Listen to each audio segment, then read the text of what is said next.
Son abandons parents on the island, but they were hiding something that would change his life. Martha Harrison held her husband's hand tightly as she watched the boat drift farther and farther from the small island. Her son Bradley had promised to return before nightfall, but something about the hurried way he had said goodbye made her heart tighten. That was when his cell phone rang for the third time in 5 minutes. Martha saw her son answer in that tone of voice he always used for business, the one that didn't allow interruptions. He gestured as he spoke, pacing back and forth on the departing boat. He didn't even look back. "He'll be back, Martha," said Arthur, her husband, but his voice trembled a little. "It's just a weekend trip. Bradley said we'd enjoy seeing the island before he invests in the inn here." Martha nodded, wanting to believe it. They had arrived on Ocracoke Island that Saturday morning, brought by their son, who talked excitedly about a tourism project. The island was off the coast of North Carolina, accessible only by boat, a quiet place where time seemed to pass more slowly. Bradley had said he wanted his parents to see the place, to spend the day relaxing while he took care of some quick business on the mainland. "I'll be back in 3 hours, 4 at most," were his words. "Stay in the little square near the pier. There are some restaurants you can have lunch. I'll leave you some money."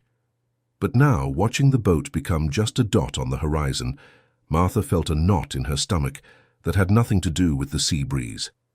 Arthur was 72 years old, with white hair that no longer existed on the top of his head, but still grew on the sides.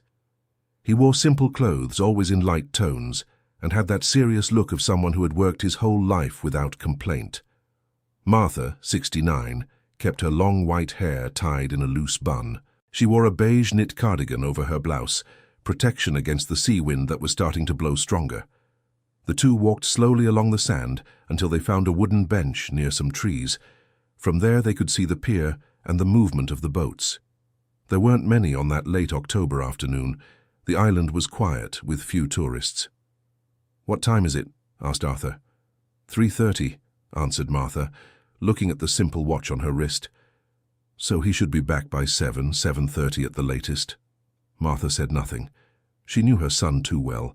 She knew that gleam in his eyes when he talked about business, that excitement that made everything else seem secondary. Bradley was 38 and worked as a business consultant in Denver. He had always been ambitious, always wanted to grow, to succeed. And Martha had always encouraged that, always said he could go wherever he wanted. Now, sitting on that bench facing the sea, she wondered if she hadn't encouraged him too much. The hours went by. They ate a snack at a small restaurant near the pier, spending part of the money Bradley had left.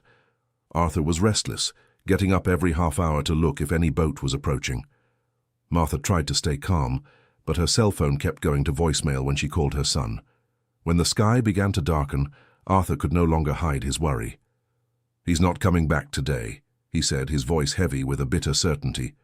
"Don't say that," Martha pleaded, but she was already thinking the same thing.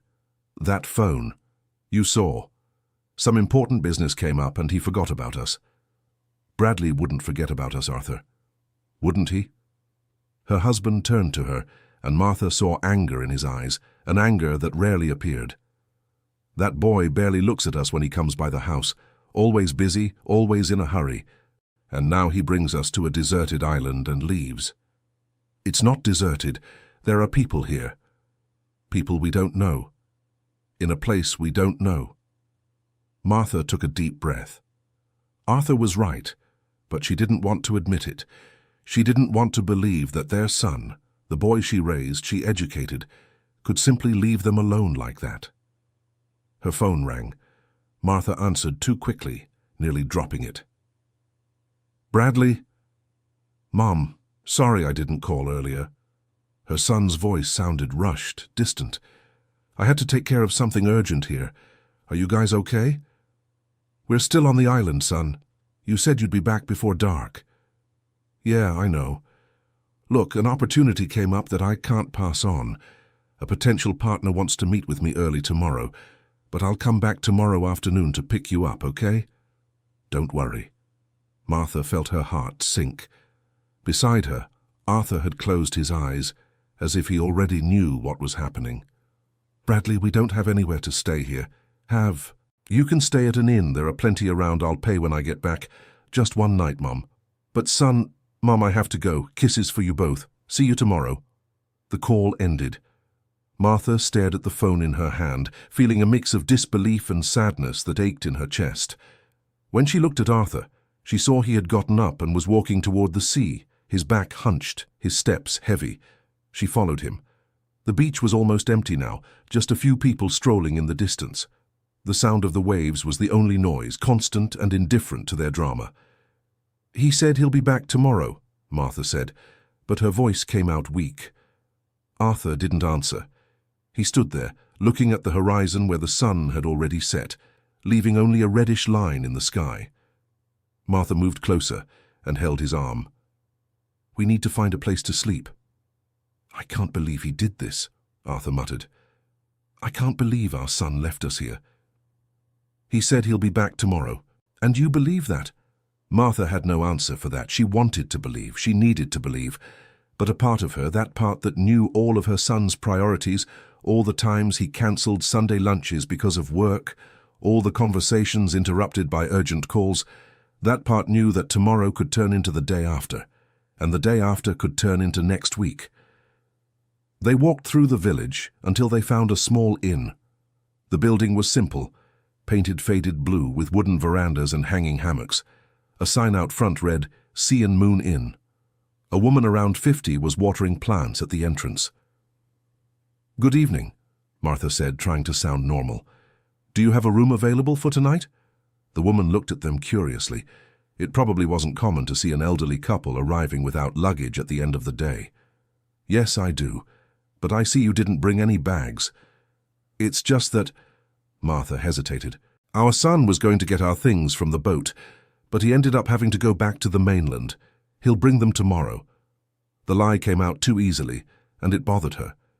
The woman seemed to accept the explanation with a nod. $120 a night, breakfast included. Martha looked at Arthur. They had $200 that Bradley had left. If their son really came back tomorrow, it would work out. If not, "We'll take it," she said, pulling the money out of her purse. The room was small but clean.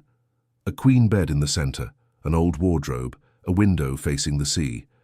Martha sat on the edge of the bed and looked at her hands. They were trembling a little.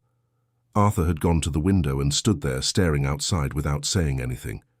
"We need to have dinner," Martha said, more to break the silence than out of hunger. "I'm not hungry." "Arthur, you need to eat. You know you can't go without eating because of your sugar."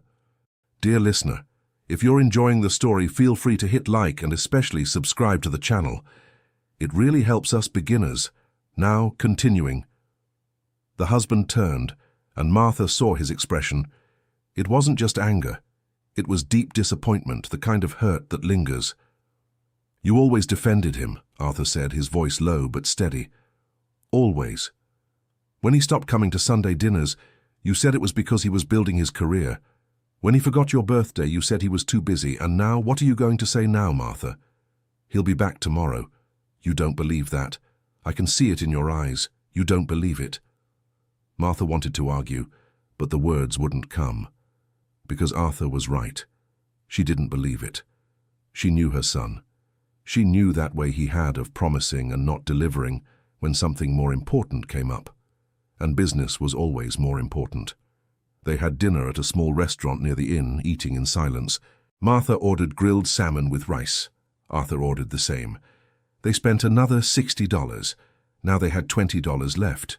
Just $20 on an island where they didn't know anyone, where they were completely dependent on the promise of a son who had already broken that promise once. That night Martha couldn't sleep. She lay listening to Arthur's heavy breathing beside her, the sound of the waves outside, the creaking of the inn's wood. She thought about so many things. She thought about Bradley when he was little, when he was 6 years old and said he was going to be rich when he grew up, that he'd give her and his dad a better life. She thought about all the times she worked overtime at the school where she taught to pay for her son's prep courses. She thought about Arthur doing odd jobs on weekends, always bringing in extra money to help with the boys' studies. And she thought about the secret. That secret they'd never told.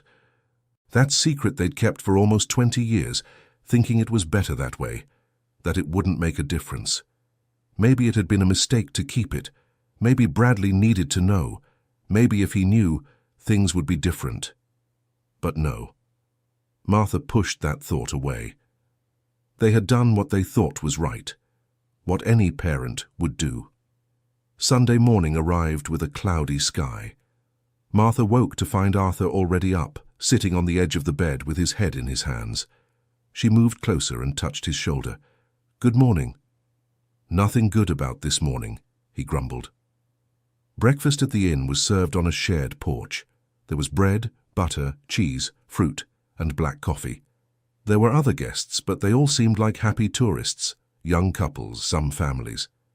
Martha and Arthur ate slowly, without much conversation. The innkeeper, who had introduced herself as Susan, came by their table. "Has your son arrived with the luggage yet?" she asked. "Not yet," Martha replied, "but he should be here soon." Susan looked at them with an expression Martha couldn't read. It seemed like concern, maybe suspicion. "If you need anything, just call me." The day dragged on. Martha tried calling Bradley several times, but the phone went straight to voicemail. She sent texts. No reply. Arthur walked along the beach with his hands in his pockets, stopping every now and then to look at the pier, hoping to see his son arriving. But the boats that docked brought only unfamiliar tourists. In the afternoon, Martha got a message. Finally. She opened it with trembling hands. "Mum, something came up here. The potential partner wants me to go to New York City on Monday to present a project. It's a huge opportunity. I'll come back Tuesday to pick you up. Sorry. Love." Martha read the message 3 times, then she read it 3 more times. She felt something break inside her, as if an important piece of her heart had split in 2. She looked around and saw Arthur up ahead, sitting on the sand facing the ocean. She walked toward him slowly, her feet sinking into the soft sand. "He sent a message," she said, her voice coming out weaker than she intended. Arthur didn't turn around. "Is he coming to get us?" "Tuesday." The silence that followed was heavy. Martha saw her husband's shoulders droop even more, as if an invisible weight had been placed there. "Tuesday," Arthur repeated, letting out a bitter laugh. "Today's Sunday. He's going to leave us here for 3 days. He has an important business deal, a potential partner. There's always something important." Arthur finally turned to her, and Martha saw tears in his eyes. Arthur never cried. In 50 years of marriage, she could count on her fingers the times she'd seen her husband cry. "There's always something more important than us." "Don't talk like that." "Why not? It's true. We raised a son who doesn't care about us, who leaves us stranded on an island while he goes after money. He didn't abandon us. He's coming back. In 3 days, if he comes back, because Tuesday there might be another meeting, another potential partner, another unmissable opportunity." Martha sat down beside him on the sand. They stayed there, the 2 of them, wearing their simple beige-toned clothes, looking so small against the vastness of the ocean. A boat passed in the distance, and Martha thought of all the people on that boat, going to their lives, their homes, their families, and them there, trapped, waiting. "We need to think," she said. "We have $20. The inn charges $120 a night. How are we supposed to stay until Tuesday?" "I don't know. I didn't think I'd have to worry about that." Martha tried calling Bradley again. Voicemail. She sent another message. "Son, we don't have enough money to stay until Tuesday. We need to come back." The reply came 10 minutes later. "Mom, talk to the innkeeper. I'll pay when I get there. I'm sure she'll understand. I have to go. I'm heading into a meeting." Martha showed the message to Arthur. He read it and shook his head. "He wants us to ask for credit, to embarrass ourselves in front of a stranger. What can we do?" "I don't know, Martha. I honestly don't know." They returned to the inn in the late afternoon. Martha asked to speak with Susan and explained the situation as shame-free as she could. She said their son had an unexpected delay, that he wouldn't be back until Tuesday, but that he would pay for everything when he arrived. Susan looked at them for a long moment. Martha saw judgment in that look, but also something like pity. "Your son left you here without any money?" Susan asked, her voice direct. "It's not exactly like that," An important work opportunity came up. More important than his own parents? Martha didn't know what to say. "Look," Susan said with a sigh, "I'll let you stay. My son also lives far away in Miami. He hasn't come to see me in 6 months. I know how it is, but the payment needs to be made on time when he comes to get you, okay?" "It will be," Martha promised. "Thank you so much. You don't know how much this means." That night, Martha and Arthur used their last money for dinner. $20 bought 2 simple plates at a small bar near the beach. After that, they had nothing, not a single dollar. In the room, Arthur lay down and turned his back to her. Martha stayed awake once more, staring at the ceiling, listening to the island's night sounds, and for the first time in a long while, she let the tears fall. She cried silently so her husband wouldn't hear, cried for everything that was happening, for feeling discarded by her own son, for knowing that perhaps they had failed somewhere in raising him. Monday dawned bright and sunny. Martha woke with a different determination. They couldn't just wait, feeling sorry for themselves. They needed to do something. After breakfast, she suggested they walk around the village, get to know the place. Arthur wasn't thrilled, but he agreed. Ocracoke Island was small, with trails connecting the different beaches and villages. There were no cars, just bicycles and people walking.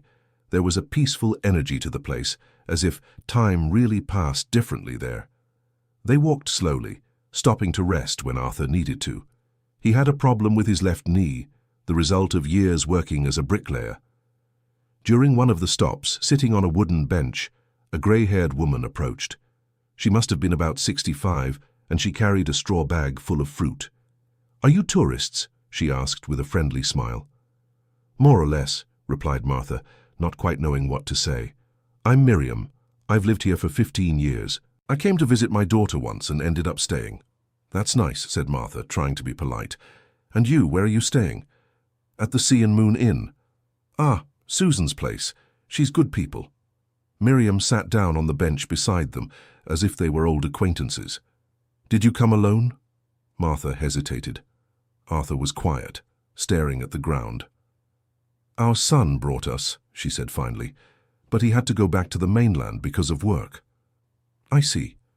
Miriam nodded, and Martha noticed that she really did understand, that there was something in her expression that said she knew stories like this.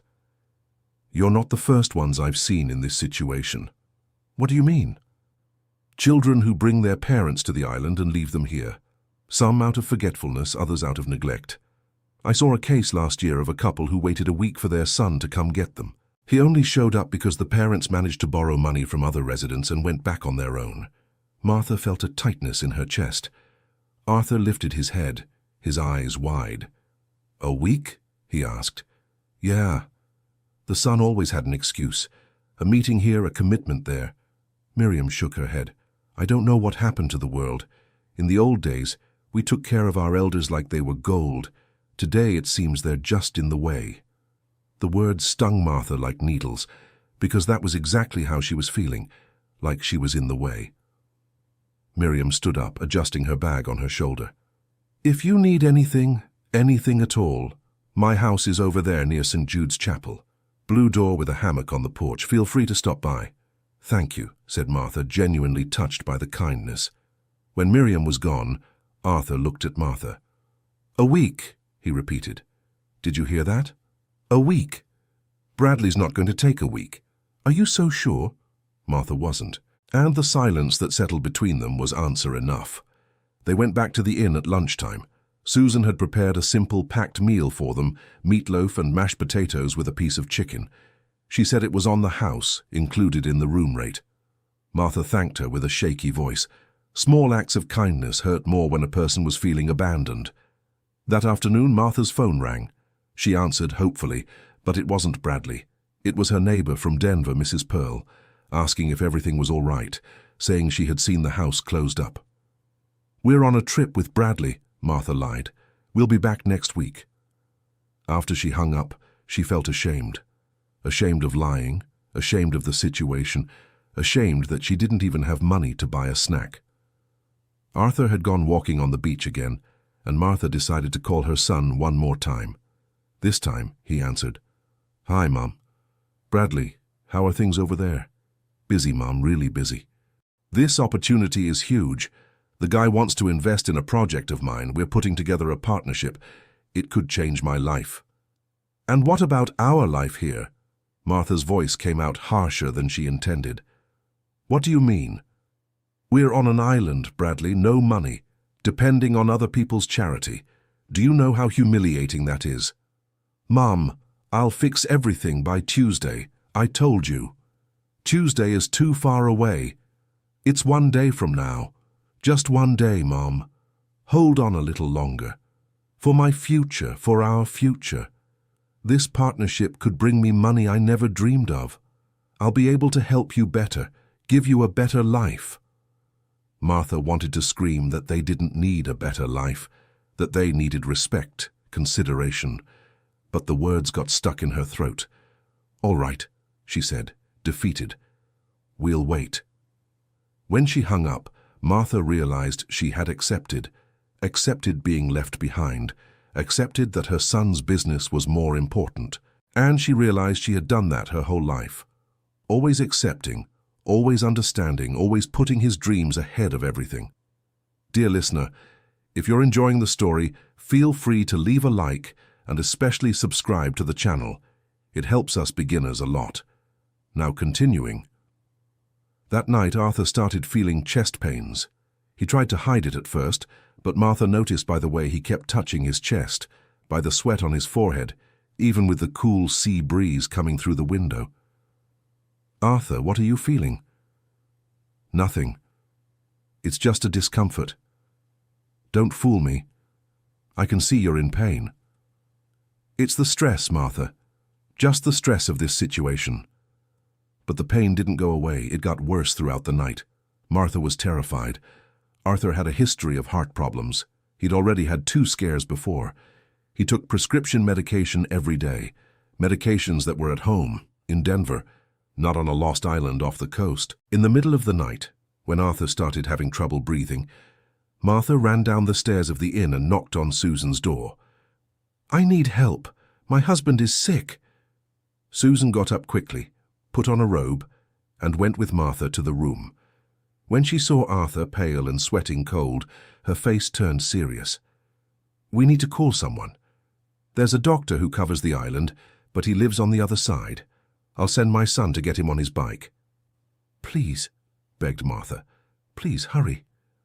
Susan's son, a young man around 20-something named Justin, rode off on his bike in the middle of the night. Martha stayed by Arthur's side, holding his hand, praying softly, feeling all the fear in the world squeezing her chest. Nothing's going to happen to you, she whispered. You'll be fine. Martha, said Arthur, his voice weak. If I don't make it, don't talk like that. Let me finish. If I don't make it, you tell him. Tell Bradley what we did. He needs to know. You'll tell him in person. You'll be fine. But Martha was terrified, because Arthur was not okay. He was too pale, too weak, and his chest rose and fell with difficulty. The doctor arrived 40 minutes later. He was a middle-aged man with a calm and professional demeanor. He examined Arthur, asked questions, checked his blood pressure. Then he looked at Martha with a grave expression. He needs medication. Does he take any regular pills? Martha listed the medications, her voice trembling. The doctor wrote everything down. I have some of these at my clinic, but not all. I'll give you what I have now, and first thing tomorrow we'll see what to do. He needs absolute rest and monitoring. Ideally, we'd take him to the mainland, to a hospital. We can't, said Martha, and the shame burned like fire. Our son was supposed to come get us, but he had a work delay, and we don't have money to pay for a boat or anything. The doctor looked at her for a long moment, and Martha saw something change in his expression. It wasn't exactly pity, it was indignation. What's your name? He asked. Martha, and my husband is Arthur. Mrs. Martha, my name is Grant. I've been working here on the island for 10 years and I've seen a lot, but a child leaving his sick parents without money on an island is one of the worst things. I'll take care of your husband, and when that son shows up, he'll have to answer for this. Martha wanted to defend Bradley, wanted to say it wasn't exactly like that he had an explanation. But deep down, She knew the doctor was right. There was no explanation that could justify it. Dr. Grant gave Arthur some shots, left some pills and instructions. He said he'd come back in the morning to see how he was doing. When he left, it was already dawn. Martha lay down next to her husband, exhausted but unable to sleep. Arthur had finally fallen asleep, his breathing a little more regular. And she thought about everything, about all the choices they had made, about all the money they had saved and then spent, about the secret they had kept for so long. She thought about telling Bradley now over the phone, but something stopped her. Maybe it was pride. Maybe it was fear of using that as a weapon, as a way to make her son feel guilty. Or maybe it was because, deep down, she was afraid that even knowing the secret, Bradley wouldn't change a thing. And that possibility was the most terrifying of all. Tuesday arrived. Martha woke up early after a poor night's sleep. Arthur was better. The fever had gone down and he could speak without much difficulty. Dr. Grant had come back in the morning, examined him again and said he was stable but needed rest and continuous medication. Martha tried to call Bradley since early morning. Voicemail. She sent messages. No reply. The hours passed slowly, each minute feeling like an eternity. She stayed on the inn's porch, looking at the pier, hoping to see her son appear. Noon came, nothing. 1 in the afternoon, nothing. 2 o'clock, 3 o'clock, 4 o'clock. At 5 in the afternoon, Martha received a message. "Mum, sorry. The deal here got complicated. The guy wants me to stay a few more days to finalize some contract details. I'll be back on the weekend, Friday or Saturday. Hang in there a little longer. Kiss." Martha read the message once, twice, 3 times. She felt something break inside her for good. It wasn't anger, it was something worse. It was resignation. It was the feeling that the son she had raised, that she had loved, that she had sacrificed everything for, simply didn't care. She didn't tell Arthur right away. She didn't know how to tell him. But when he asked at dinner time, when Susan had kindly prepared another meal for them, Martha couldn't lie. "He's not coming today," she said, her voice flat. Arthur froze with his fork in midair. "What do you mean he's not coming?" "He sent a message, said the deal got complicated, that he'll come on the weekend." On the weekend? Arthur put down the fork, his food untouched. "Today is Tuesday. The weekend is 4 days from now." "I know. So we're going to stay here 4 more days? Living off other people's charity, while he's back there doing business?" "Arthur, please don't shout. You need to stay calm because of your heart." "Calm? Calm?" His voice rose, and Martha saw Susan looking from the kitchen doorway. "Our son abandoned us, Martha. Do you understand that? He's not late. He's not stuck. He simply chose not to come. He chose his business over us." "I know," said Martha, and the tears finally came. "I know, Arthur, I know." Arthur got up from the table, staggering a little, and went to the bedroom. Martha heard the door shut. She sat there alone, with the plate of food in front of her, unable to eat anything. Susan came over and sat down across from her. "Sorry I overheard," she said, her voice gentle. "But I think you need to make a decision. You can't keep waiting for someone who clearly isn't coming. He's my son, and you're his mother, and from the looks of it, he's forgetting that." Martha wiped her tears with the back of her hand. "What do I do?" "We don't have money to go back. We don't have money to pay you. We don't have anything." Susan was silent for a moment, thoughtful. "Look, I have a proposal. You can work here at the inn until you save enough money to go back. Nothing too heavy, simple things. Mrs. Martha can help clean the rooms, and Mr. Arthur can do small repairs. I'll pay the basics and provide food and lodging. That way you won't depend on that son anymore." The proposal was humiliating. Martha was 69 years old. Arthur 72, just recovering from a heart scare. They shouldn't be working at a stranger's inn to pay for their own survival. They should be home, resting, enjoying the years they had left. But what was the alternative? Keep waiting, keep depending on Bradley? "We accept," said Martha, her voice firm for the first time in days. "And thank you. You don't know what this means." When she told Arthur, he said nothing. He just nodded, his eyes fixed on the ceiling. And Martha knew something had changed in him, something had broken. The following days were difficult in a way Martha had never imagined. She woke up at 6 in the morning to help with breakfast, then cleaned the guests' rooms, changed the bed linens and organized the towels. Her back hurt, her knees hurt, but she continued. Arthur, still recovering, did what he could. He fixed a window that wouldn't close properly, painted a wall that was peeling and organized the small front garden, and Martha sent messages to Bradley every day, telling him where they were, what was happening. The replies were sparse, always brief. "Sorry, Mum, I'm swamped here. I'll sort this out soon. Just hang in there a little longer." Friday came. Bradley didn't show up. He sent a message saying he could only make it on Saturday. Saturday came, and he said it was postponed to Sunday.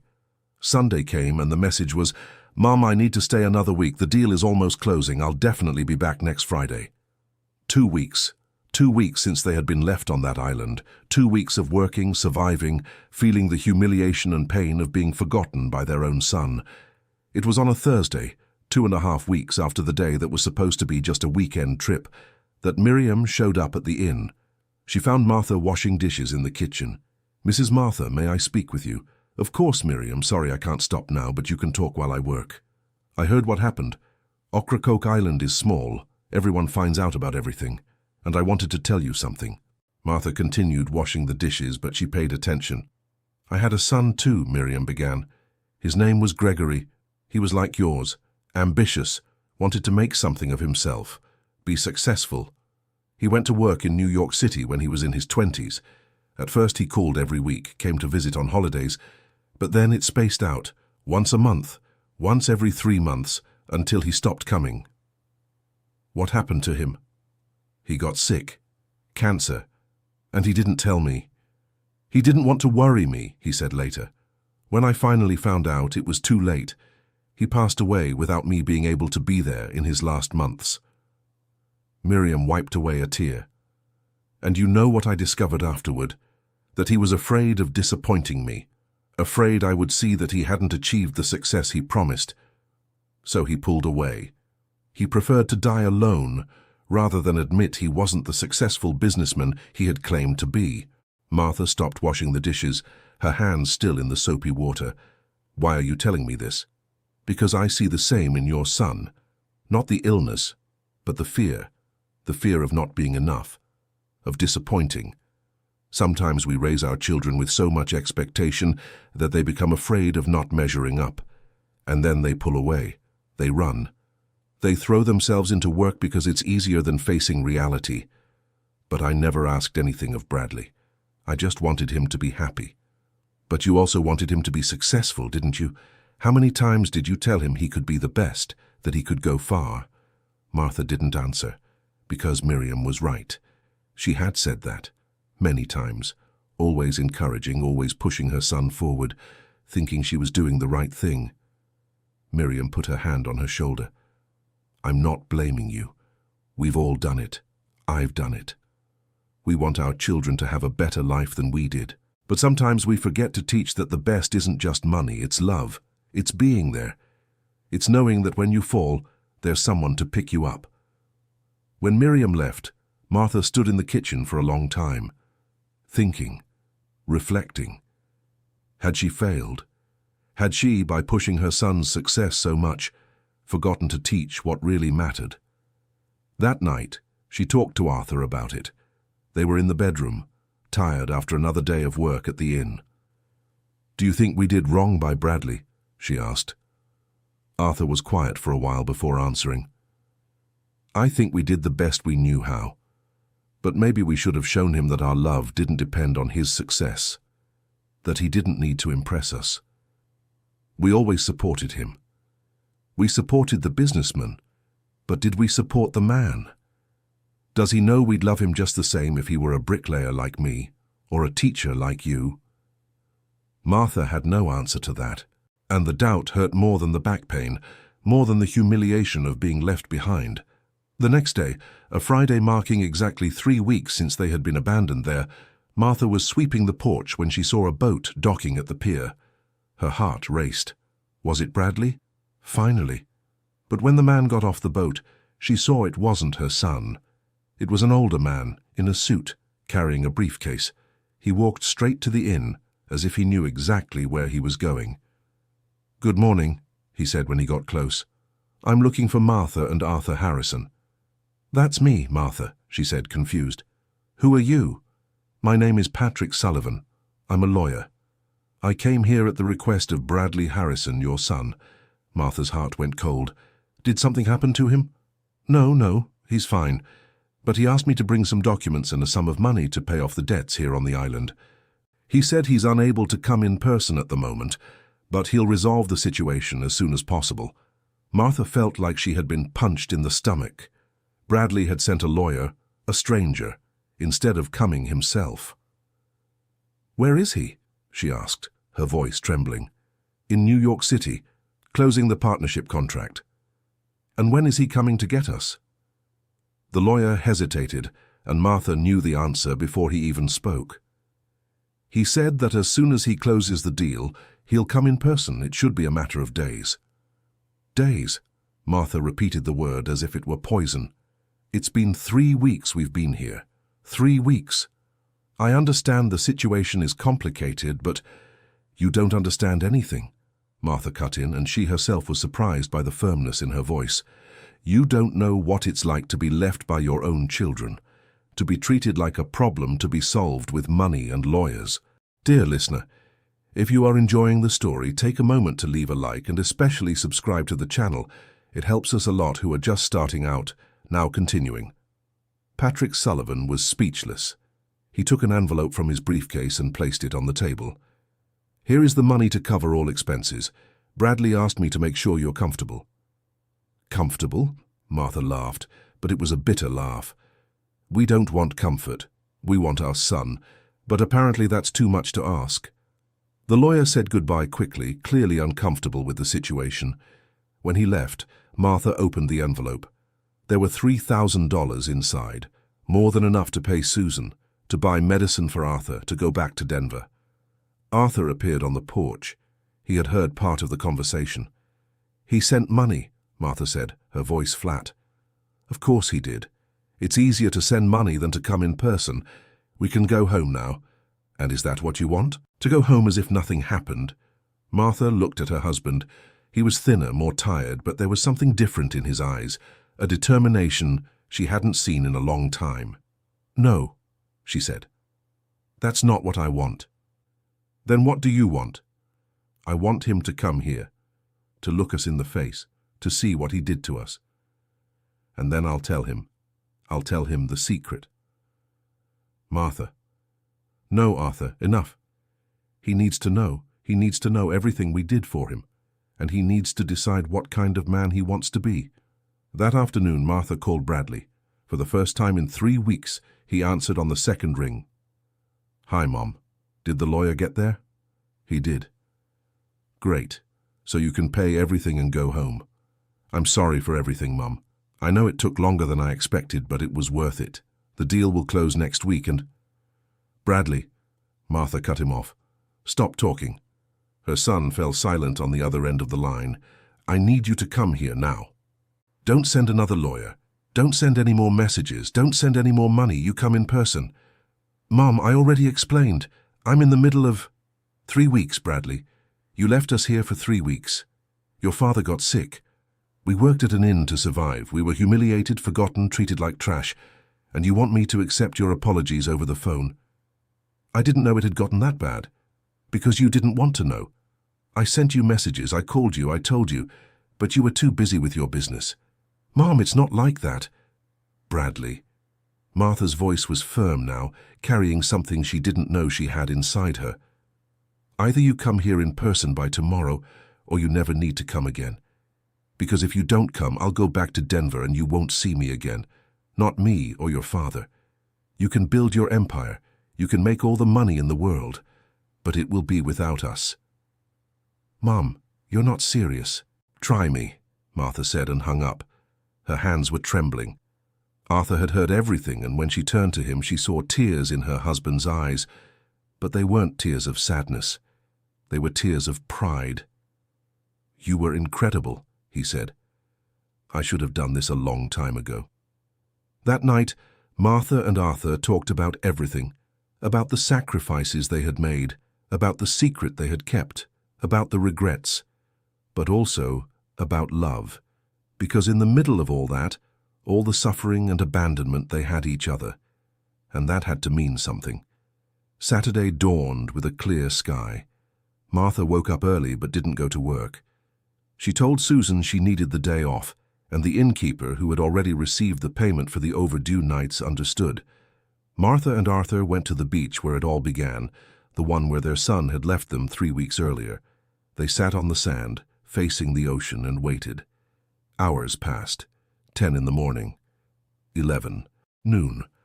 Martha started to think it had been a mistake, that Bradley wouldn't come, that she had given an ultimatum that her son would simply ignore. But at 2 in the afternoon, she saw a boat approaching. Her heart raced. The boat docked at the pier, and a familiar figure stepped off. Bradley was 38 years old, dark hair just starting to show the first strands of grey, broad shoulders he inherited from his father. He wore a light blue dress shirt and jeans, clothes of someone who had come in a hurry, and when he began walking toward them, Martha saw something on his face that surprised her. He was crying. Bradley stopped a few steps away, as if uncertain whether he could get closer. Martha and Arthur stood up, and the three of them stood there, frozen, the sound of the waves filling the silence. "Mom," said Bradley, his voice breaking. "Dad, I don't even know what to say." "Then listen," said Martha. "For once in your life, stop talking and listen." Bradley nodded, wiping his tears with the back of his hand. Martha took a deep breath. It was time. It was time to tell the secret they had kept for almost 20 years. When you were 18, you passed the entrance exam for business administration at the State University. Do you remember? I remember. And do you remember that your father and I said you could also try a private university which had better teaching? I remember. I got into the private one too, and you paid for it. Yes, but what we never told you was how we paid for it. Bradley stayed quiet, waiting. We sold the house we lived in, Martha continued. The house your grandfather built, the house where you grew up. We sold everything and moved into a much smaller rented apartment, and we took all the savings we had set aside for our retirement. Everything, Bradley. Every cent. Why? His son's voice was just a whisper. Because we believed in you. Because we wanted you to have the best opportunities. Because we loved you. Martha felt the tears flow. We worked extra years. Your father did odd jobs every weekend. I gave private lessons at night, all to be able to pay for that university, so you wouldn't have to work and could focus on your studies. I didn't know, said Bradley, his voice choked. You never told me. Because we didn't want you to feel pressured. We didn't want you to carry that burden. We just wanted you to be happy, to be successful. And I was, said Bradley. I made it. I built a career, made money. I'm about to close $1 million partnership. I achieved everything you wanted. No, said Arthur, speaking for the first time. His voice was hoarse but firm. You didn't achieve everything, because we didn't just want your success. We wanted you, and you got lost along the way. Bradley fell to his knees in the sand, sobbing. Martha approached and placed her hand on his head, as she did when he was a child. Son, we never asked you for money. We never asked you for anything. We only wanted your time, your presence. We wanted to know that when we needed you, you'd be there. But you weren't. You left us here for 3 weeks while you chased after money, and we realized that maybe we failed in teaching you what really matters. No, said Bradley, lifting his tear-streaked face. It wasn't your failure. It was mine. I got so obsessed with proving I deserved the sacrifice you made, so focused on being successful, that I forgot how to be a son. I forgot how to be human. He stood up, staggering, and looked at his parents. The contract in New York City. It was everything I ever wanted. A partnership in a big company, lots of money, prestige. But in these 3 days since you called, Mom, I couldn't stop thinking. About you here, alone, sick, working, And I realized that if I closed that contract, if I sacrificed you for it, I'd have everything, except the one thing that really matters." "And what did you do?" asked Martha. "I gave it up. I sent an email to the partner saying I wasn't going forward with the deal. I took the first boat I could to get here." Martha looked at Arthur. She saw surprise in his eyes, but also hope. "You gave up all of this?" she asked. "No," Bradley said. "I didn't give up everything. I gave up money, prestige, empty success. But I gained the chance to get you back, if it's not too late. If you can forgive me." Arthur stepped forward. For a moment, Martha thought he was going to turn his back, but he opened his arms and Bradley practically ran into them. The two embraced there on the beach, crying, father and son, and Martha joined them, the three forming a circle of forgiveness and a new beginning. When they finally pulled apart, all of them had red eyes but looked relieved. "What do we do now?" Bradley asked. "We go home," Martha said, "and we start over, the right way this time." But Arthur shook his head. "No, not yet."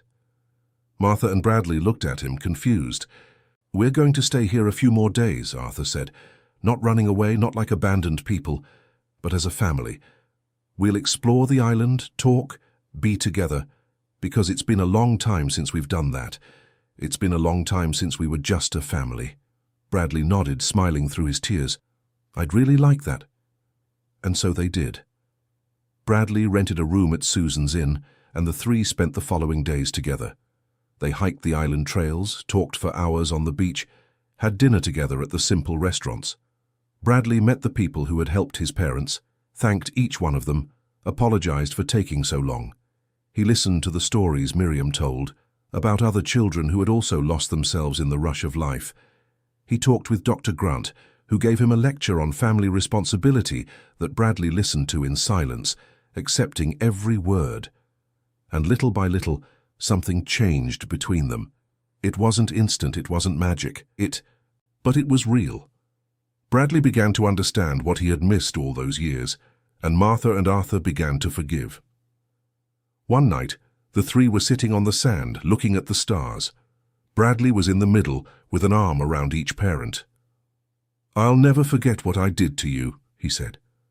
"Never. And I'll spend the rest of my life making up for it." "We don't want you to make up for it," Martha said. "We just want you here. Truly here. I promise.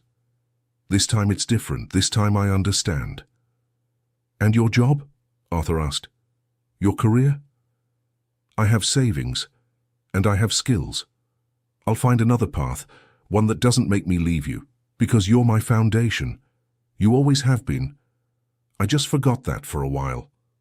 A week after Bradley had arrived on the island, the three finally went back to Denver. But before they left, they made sure to say goodbye to everyone. To Susan, who had taken in two strangers when they needed it most.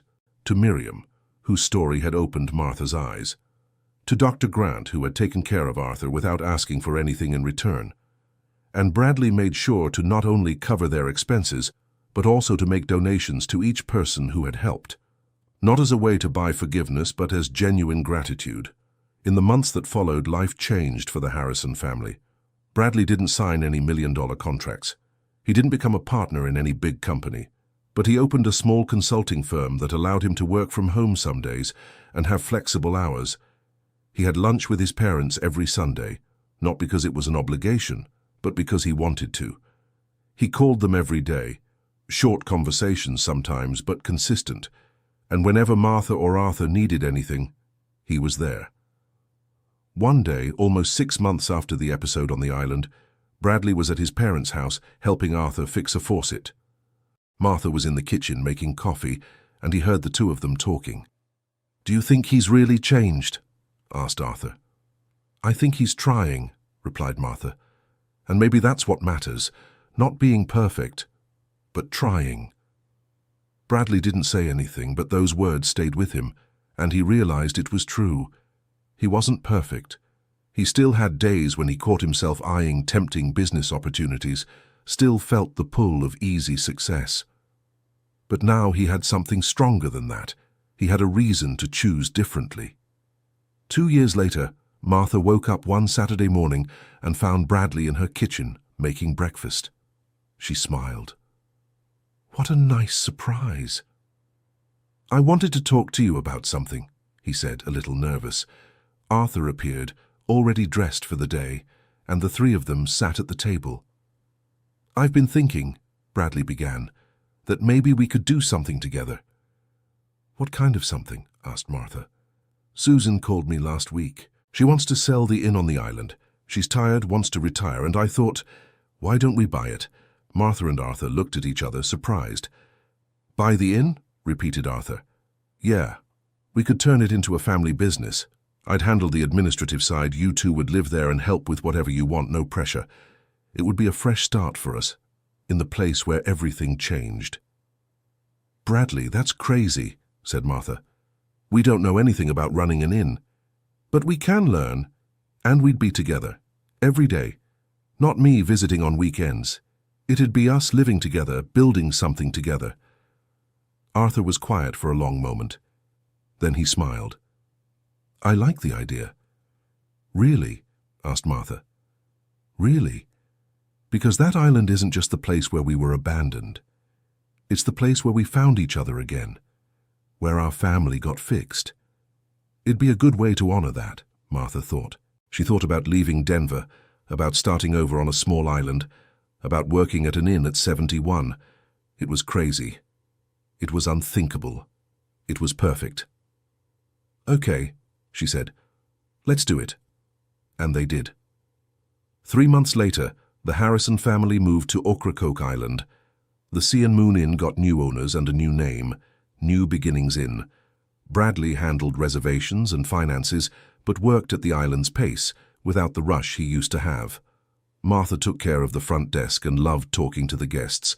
Arthur kept everything running, fixing whatever broke, always with his tools in hand, and in the late afternoons, the three of them would sit on the porch, looking out at the ocean, and talk. About the past, about the present, about the future, about mistakes and forgiveness, about sacrifices and loves. Miriam became a frequent visitor, always bringing fruit and stories. Dr. Grant stopped by to check on Arthur's health and ended up staying for dinner. The island, which had been the setting of their abandonment, became the place of their new beginning. One day, almost a year after the move, an elderly couple arrived at the inn. They seemed tired, a little lost. The woman explained that their son had promised to pick them up that day, but had called to say he was running late, that he might only come the next day. Martha recognized the look in those eyes. It was the same one she had had. Fear, uncertainty, the feeling of being a burden. You're staying here tonight, Martha said firmly. And don't worry about payment now, we'll sort it out later. She prepared the best room for them, served a nice dinner, and before bed, she went to the couple's room. I know how you're feeling, she said. I went through the same thing. But I want you to know something. Sometimes people get lost, but that doesn't mean they don't love us. And sometimes, the worst situations are the beginning of the best transformations. The elderly woman had tears in her eyes. Thank you, she whispered. When Martha returned to her room, Arthur was awake. Did you tell them? He asked. I did. Because someone had to. Someone needed to tell them that everything's going to be okay. And is it? It is, said Martha, lying down next to her husband. Not always the way we imagine, but it is. Bradley knocked on their door, coming in with 2 glasses of juice. I brought these for you, and I wanted to say something. Go ahead, son, said Arthur. Thank you for never giving up on me, for giving me a second chance, for teaching me, even when I didn't want to learn, what really matters. We'll always be here for you, said Martha. That's always been the case. You just needed to learn to be here for us too. I know, and I promise I'll never forget again. He sat on the edge of the bed, like he used to when he was a child and had a nightmare. And the three of them stayed there, talking about the new guests, about plans for the next month, about the small everyday things that, in the end, were the big things in life. A few more years passed.